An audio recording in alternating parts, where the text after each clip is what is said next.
So thank you very much for joining us. Let's begin this conversation from Parliament, where the sugar report was thrown out by the National Assembly. But then accusations, particularly from the chairperson of that committee, Kanini Kega, who is a Jubilee Party member, that the majority leader in the National Assembly was influenced to influence other MPs in rejecting the report. What do you feel about Jubilee members being involved in this?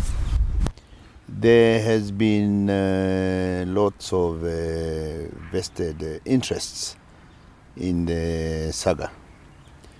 It is true there were issues of people who imported outside the window, and some of them were the Darasa sugar, which went to court, and the Court of Appeal overruled, and Kioria was firm that duty had to be paid.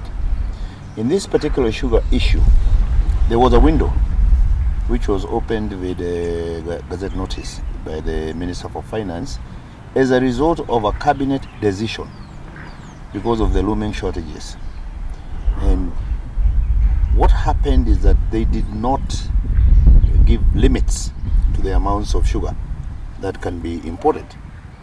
In the process, the window opened it up for every Tom, Dick and Harry. And I remember the minister explaining the reason being, if you restricted it to cartels, then they were going to wreak havoc. Some of the importers who were alleged to have been compromising the committee also put their case. Remember, this is a record in Hansard about the presentations that these people, they were all summoned. Now, the final report recommended that certain people be held responsible, like the Minister for Finance and the Minister for Industry then, C.S. Eden. But when the drafters of the final report amended the language to suggest that this matter should be referred to the proper agencies, that is where the furor started. And that is where you started seeing vendetta and blackmail and vengefulness, because we know Parliament uses some of these things to blackmail people, sometimes even to extort people. So the chairman of the committee stood firm, and he said, these are my recommendations, this is what transpired, and yet some of his own members are the ones who are raising the issues of no. And they even tried to move an amendment. If you remember Wanga, she had proposed the amendment to return those names into the final report to be adopted. So when they were not done, that side of the divide said we cannot adopt this report. Then there were other people, of course, who felt that the report was not comprehensive in terms of, did it address the real issues? Was the sugar contaminated? Were Kenyans consuming mercury? Were they definitive? That report should have been definitive. It should have come out with finality and assure Kenyans that that sugar was not contaminated with mercury. And they should have been able to explain. It was a question of bad handling of the sugar. At the same time, remember, when there was this up and down in terms of the findings, then you get some members who said, no, we must now reject it. But that report, I want to tend to agree with the chairman, was a good report. Some people had their own vested interests, and that is why they were insisting on dragging people's names and asking for impeachment of some ministers. But I believe Parliament has no capacity to investigate. Parliament is policy, and Parliament interrogates matters referred to them by the right institutions, the Controller and Auditor General, for example, because he has done his work. And there are parliamentary committees charged with some of these investigative interrogation committees, like the Public Accounts Committee or the Public Investments Committee. Now, when Parliament usurps the role of the DCI, for example, or the EACC, or the DPP, they have no capacity. And so when they made the recommendations, let's refer this thing to the proper agencies. That was the right thing to do. All right. The question here is, the president is really fighting corruption on one end, but his foot soldiers in parliament appear to be reading from this, from a different script. Right. And the question here being, are members of parliament really serious in helping the president fight the scourge of corruption? The position of the party is that whatever the president is trying to do in terms of realizing the Jubilee Manifesto and the pledges we made to Kenyans, they have to be supported. You find a situation where the whip, majority whip in the House, because he comes from the sugar belt, Mumias to be precise, gets emotionally involved in the debate and stops being objective. All right? We even wondered who he was whipping for in this debate. The leader of the majority also, he is supposed to be the link between the executive and parliament and the members of parliament, so that any decisions which are brought to the House, he is the one, because he sits in on some of these decisions. He is the one who is supposed to make sure that they all toe the line, so that if it is clear this is what the president wants, it is his job to make sure our rank and file have understood it. Anyway, we're going to be having an induction course very soon with members of our party, both in the Senate, both in the Parliament, and the members of the county assemblies. And we want to make it very clear to them. Whenever there is a government position, it has to be supported. Whenever the president makes an appointment to be vetted by Parliament, he has interrogated this. He has all the machinery. He has all the agencies who do the vetting. By the time it is coming to the House, their job is to marshal the numbers. And that is why we are the majority party. Their job is not saying we are not going to approve Sarah Serem because she refused to increase our salaries or our emoluments. We are saying that they cannot question the judgment of the appointing authority. When they do that, they're actually casting aspersions. They're actually saying they have no confidence in the judgment of the appointing authority. All right. And for the benefit of your viewers, the president need not necessarily chair a parliamentary group meeting. The president is the party leader. The deputy president is the deputy party leader. But the person who should actually be summoning the parliamentary group meeting is the Secretary General of the party, in collaboration with the leader of the majority.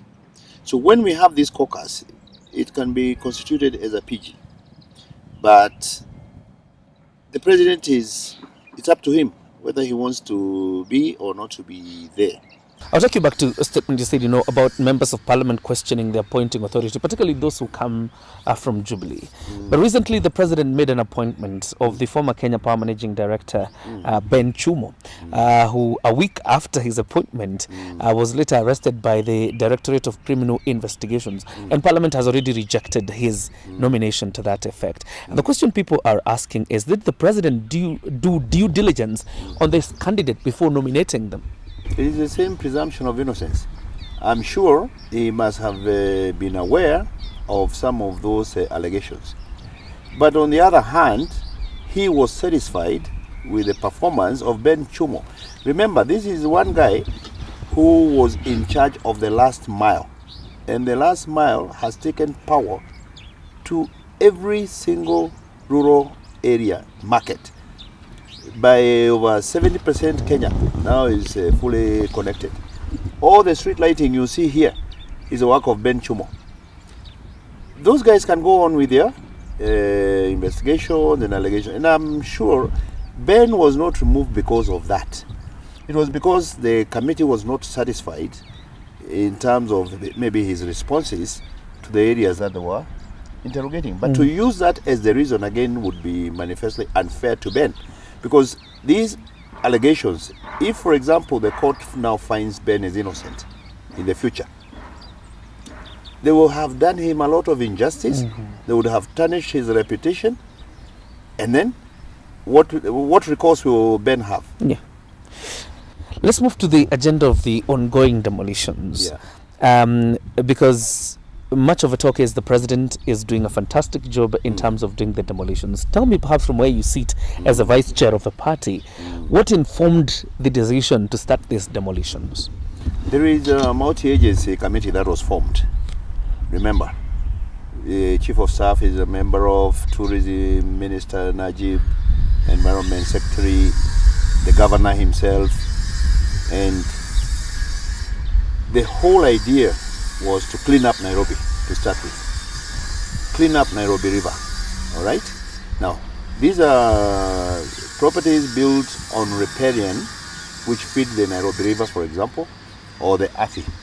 So, once that committee is actually called the Nairobi Regeneration Committee, once they came to that conclusion that we cannot do this job with all these buildings along the river banks and riparian, the decision was taken.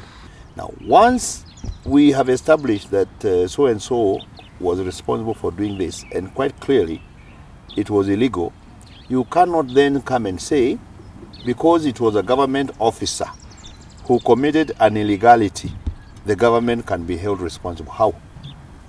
They have to take their papers and all their documentation and paper trail to show, because quite clearly somebody somewhere committed an illegality. Much of this fight, particularly against such impunity, has been defeated because of the uncoordination within the arms of government in terms of approaching the matter. And at the end of the day, you'll have a multiplicity of investigations. The Parliament is doing its own investigations. The DCI is doing its investigations. And then one of these investors will run to court and obtain a court order, or even be told that the title deed is valid. How is the government planning to overcome these challenges? Number one, you have no obligation to accept illegal orders, even court orders. If they are illegal, all right, you don't do that. Number two, like I said before, every agency has their own competencies. Let people not encroach on other agencies' responsibilities. Well, last time we were here, you told us that the president in his second term would be a very ruthless president, and people were underestimating him. Do you feel vindicated by the latest incidents the president is engaged in? When you have been with someone for a long time, and you know him and how he works and what he believes in, and why, for example, he wanted to be president, it's because he wanted to nyorosha this place, because he could see we were going south. Those countries I mentioned which have worked, including South Korea and Kim, and places even like Rwanda. Look at Rwanda today. It's about firmness. It's about law and order. You cannot throw a piece of paper on the street in Kigali. Look how clean Kigali is, all right? And they call Kagame a dictator. You know, firmness, yes, I feel vindicated because that is him. I was not telling people something new. That is him. Once he's determined he's going to do something, you can take that to the bank. The Jubilee Party, which you belong to and are the vice chair, campaigned on a digital platform and a youth-oriented, program, youth-oriented campaigns and issues like that. But there's been a general feeling that the appointments being made by the president are largely, inclined towards the wazes, if you were to put it that way, and not the youth. People are obsessed with those few things, chairmen, directors. That's not where work is happening. Work is happening, and there's a lot that the youth are doing. You saw this week, the Youth Week. You saw them in Kisi. And the mechanisms already put in place by the government is digital. You have the Huduma centers. You can access services from the palm of your hands nowadays. And the young people who are very enterprising in this country are going about their business. Now, government facilitates people to do business and to do their stuff and to encourage them. That's why you're finding a lot more emphasis on TVETs, all right, technical training institutes, not white collar and office jobs where you measure the participation of the young people in terms of how many are chairmen of boards of state corporations. No. Let's talk about the handshake. Again, the feeling is that a government that does not have effective opposition is not able to deliver on its promises, but also does not have effective, checks from the opposition, for that matter. Is this handshake a blessing or a curse? It is a big blessing, my friend.